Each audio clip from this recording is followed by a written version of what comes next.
Mais nos impressions par rapport à ce phénomène-là, c'est-à-dire nos anciens, nos parents là, travaillaient tout le temps les digues là, mais après le problème de la Casamance, on n'était pas dans le village. Tout le monde avait exilé sur la Guinée. Et après ça, on est revenu. On a vu que avant on cultivait ces champs-là. Lorsqu'on est revenu, on a vu que maintenant le sel est presque entré presque dans le village. On est aujourd'hui au niveau des rizières parce qu'on s'est rendu compte que la langue salée est en train de gagner les rizières cultivables.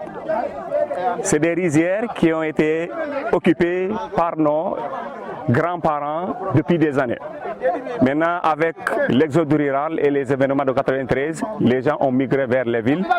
Les eaux sont en Guinée.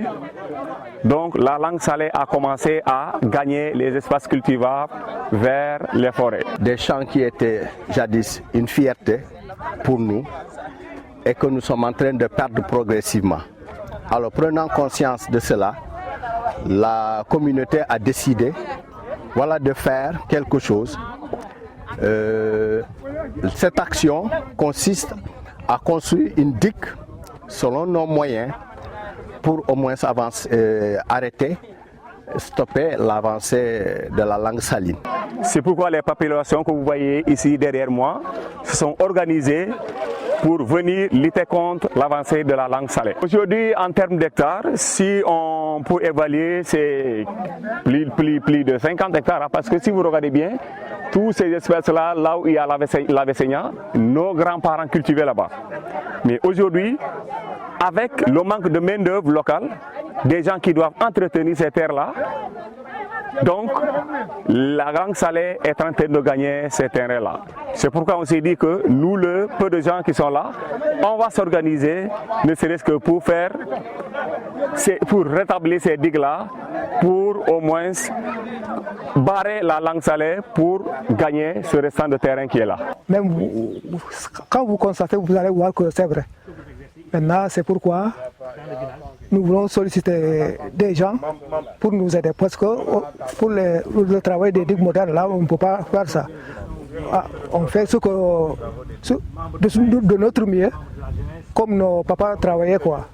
C'est pourquoi on est là pour ce travail-là. Avec l'avancée du sol, on a perdu beaucoup de qui. Même ceux qui sont derrière là, on les cultivait avant. Même moi, en ce temps-là, j'étais comme ça, j'étais petit, je voyais. Il n'y avait plus de riz qu'ici, là-bas. Dans le bas-fond, quoi.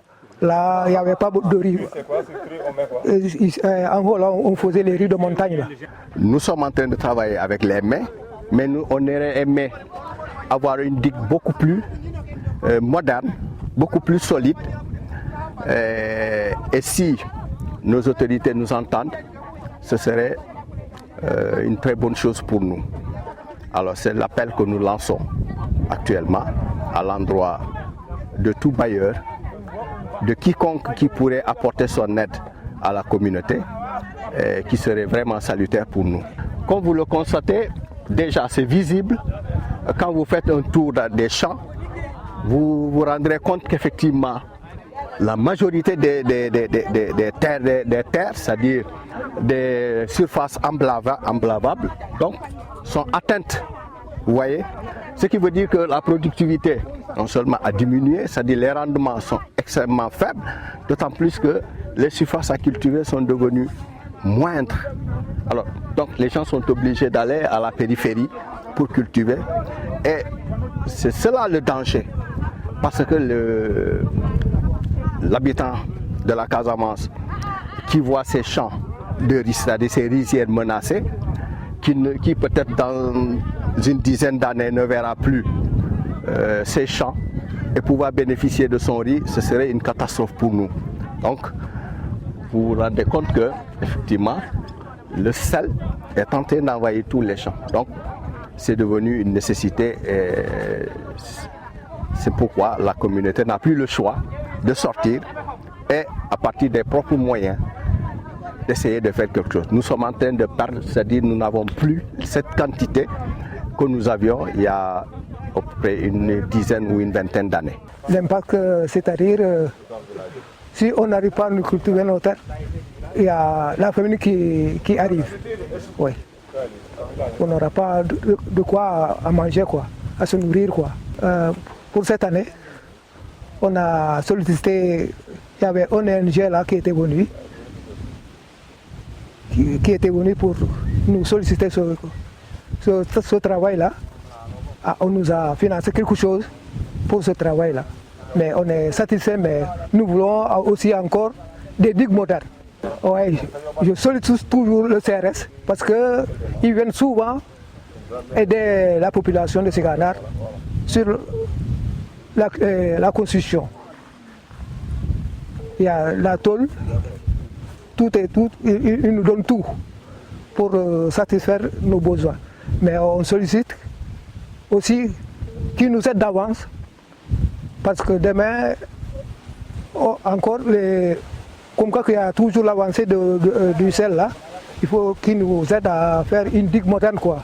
Nous n'avons pas une idée claire de toute la superficie parce que toute cette étendue que vous voyez, elle s'étend vers Emmaï, Emmaï c'est de l'autre côté. Vous voyez, donc de l'autre côté des rizières aussi, il en existe. Alors, si nous pouvons par exemple faire une estimation, nous risquons de nous tromper. Mais c'est quand même des étendues importantes. C'est des étendues importantes. Et on peut par exemple dire que le tiers de nos terres sont perdus actuellement. Oui, parce que c'est le centre qui est affecté par la salinité. Vous voyez, ce qui veut dire que actuellement nous étions en train de perdre espoir. D'ici peut-être 5 ou 6 ans, il n'y aurait personne pour venir exploiter ces champs ici et cultiver le riz qui est vraiment une denrée centrale au niveau du Casamance d'une manière générale. Bon, aujourd'hui, avec la réhabilitation de ces digues-là, on est vraiment sûr à 100% qu'on va diminuer l'avancée de la langue salée. Parce que c'est des digues qu'on a élevées à presque 1,50 m qui vont vraiment barrer l'avancée de la langue salée. La population est vraiment contente d'avoir un partenaire aussi spontané. Parce que quand nous avons fait l'appel, alors ils sont venus spontanément répondre à cet appel. Et nous ne faisons que nous en réjouir et féliciter le partenaire pour lui dire, de toute façon, le village est engagé, les populations sont engagées. Alors, et je crois que c'est cet élan que le partenaire aussi va essayer de saluer, d'encadrer et d'encourager. Alors nous leur disons merci et nous espérons que cette collaboration va durer, va certainement apporter beaucoup plus de moyens pour pouvoir sauver ce qui est sauvable actuellement.